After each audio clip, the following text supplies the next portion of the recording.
萌萌妹妹，你现在在哪里？我跟姐姐在医院看望同学，准备要回家。杨毅表哥是发生什么事情了吗？萌萌妹妹，有件事我想一定要跟你说。顾安的心瞬间提了起来。20分钟前，姑姑自己坐轮椅从房间里出来，陈姐在厨房没有陪在身边，她从楼梯上滚了下去，滚落到1楼的时候，人就已经昏了过去。小萌萌空白了一瞬。那他现在怎么样了？我现在准备去医院，他的生命指标还算是平稳，外伤看不出什么，具体的要等检查才知道。表哥，外公他知道简元新他送去急救的事吗？可以不让他知道吗？晚了。简阳一叹了一口气，管家在出事的第一时间就给爷爷打了电话，爷爷他已经知道了。顾家这边准备吃晚餐。萌萌呢？怎么没下来吃饭？下午从医院回来的时候，他接了简阳毅的电话，然后就一直不开心，我怎么问他都不说，还把自己关在房间里，到现在都没出来。嫣嫣，你同学的妈妈不是已经决定起诉离婚了吗？萌萌怎么还不开心？我听保镖说了你们在病房里的事，是那个老东西惹我女儿不开心了吗？顾灵烟摇了摇头，应该不是。外出回来的林洛星坐下长舒一口气，别猜了，我知道是怎么回事。发生什么事了？简元新他从别墅3楼上滚了下来，现在昏迷在医院抢救呢。简阳毅让简家那个跟在简元新身边的陈姐给我打电话说，虽然这次应该没什么生命危险，但简元新的肾衰已经到了最后期，滚落楼梯这种危险的情况必然会磕碰到他那颗肾，所以肾移植要提前了。那简老爷子呢？也在医院，这会估计已经做完全身消毒，已经在准备着了。怪不得萌萌会把自己关在房里。肾移植，爸爸妈妈，你们在说什么？是说简外公要把肾脏移植给妹妹之前的那个妈妈吗？该来的终归还是来了。是的。2楼萌萌房门前，萌萌宝贝，怎么没下来吃饭呀？晚上阿姨做了你爱吃的可乐鸡翅，冷了就不好吃了。房间里没有动静。妈妈的宝贝，是不是有什么不开心的事啊？说出来跟妈妈讲好不好？萌萌，简家发生的事情，我跟妈妈都知道了，也知道你难过，但你不能把自己关在房间里不出来呀。房间里依旧没有回音。萌萌，你再不回答，我跟妈妈就进去了。房门推开，小萌萌并没有开灯，只能看清床上隆起了一团。萌萌宝贝，顾灵烟钻进去，慢慢抱住妹妹。妹妹，你怎么了？被子里姐妹俩彼此相依，小萌萌尽力遏制着抽泣。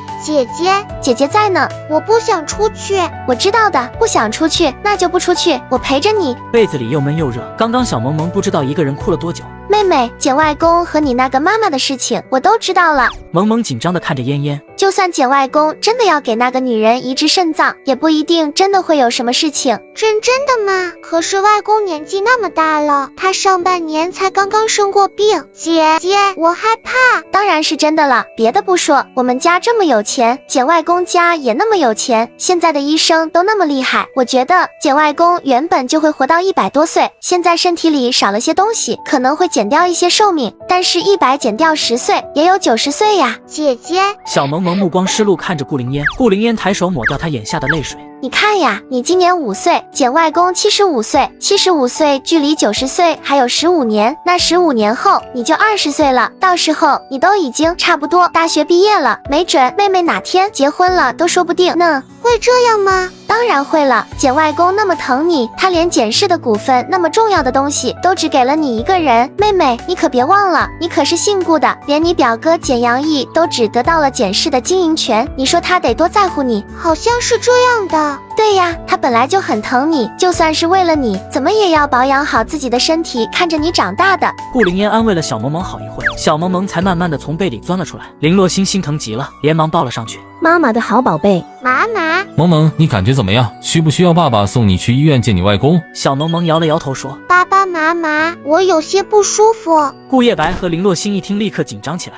怎么了？哪里不舒服？嗓子痛，头痛，眼睛也痛，总之就是非常痛。嗓子痛头痛，他不是要感冒吧？顾叶白手背贴到小萌萌额头，是有些热，我让刘管家叫医生过来。叶白让刘管家打完电话，先找个体温计过来。妈妈，我真的很难受，能不能不量体温？我不想量体温，我真的很难受。我想应该是重感冒了。你摸摸我的额头、手，它们都很热，所以我一定是得了非常重的感冒。顾叶白和林洛星一愣，还没见过哪个小孩一直强调自己生病的。萌萌，身体不舒服就要看医生，如果真的没发烧生病，爸爸妈妈也会放心些。爸爸爸妈妈，你们相信我，我真的生病了，我很难受。外公他那么心疼我，听说我生病了一定会来看我的，你们给他打电话，让他来看我好不好？小萌萌吵着自己生病的原因，简直让人心疼。宝贝，你外公他……妈妈，小萌萌拉住林洛星的手，妈妈，你就让外公来见我好不好？他那么疼我，姐姐都说他那么疼我，我生病了他不会不来看我的。妈妈，你摸摸我的额头，你摸摸真的很疼，你马上就给外公打电话好不好？外公他不能继续在医院待下去，他不能在医院待着。顾叶白把已经失控的小萌萌抱到怀里安抚。乖女儿，简元新从楼上滚下来，现在正在抢救，你外公也早就做好了肾移植的准备。事情来得太突然，原本爸爸还有应对的办法，可现在……小萌萌无助哭泣。爸爸，我不要失去外公。过了一会，实在放心不下小萌萌现在的状态，就带着小萌萌和顾灵烟开车赶往了医院。另一边，简元熙他们准备要采取行动了。儿子，你说这能行吗？简元熙和王若梅紧张的头全是汗。应该没事，今晚负责给老爷子做手术前准备的大夫是二叔联系的，我只要扮成医护人员，把药打进老爷子的输液袋里，保准他下不了手术台。事到近前，王若梅犹豫了起来。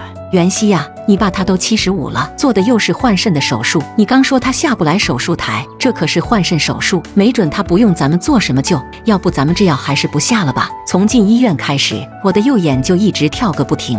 毕竟是父子，简元熙也不希望简老爷子就这么轻易的死了。但王若梅说的是事实，简元熙有些被王若梅说动。正在他犹豫的时候，手机突然震动起来。简元熙一看，正是简二叔发来催促的信息。不能再等了，二叔已经召集了同意更改遗嘱的董事，就等着老爷子手术失败了。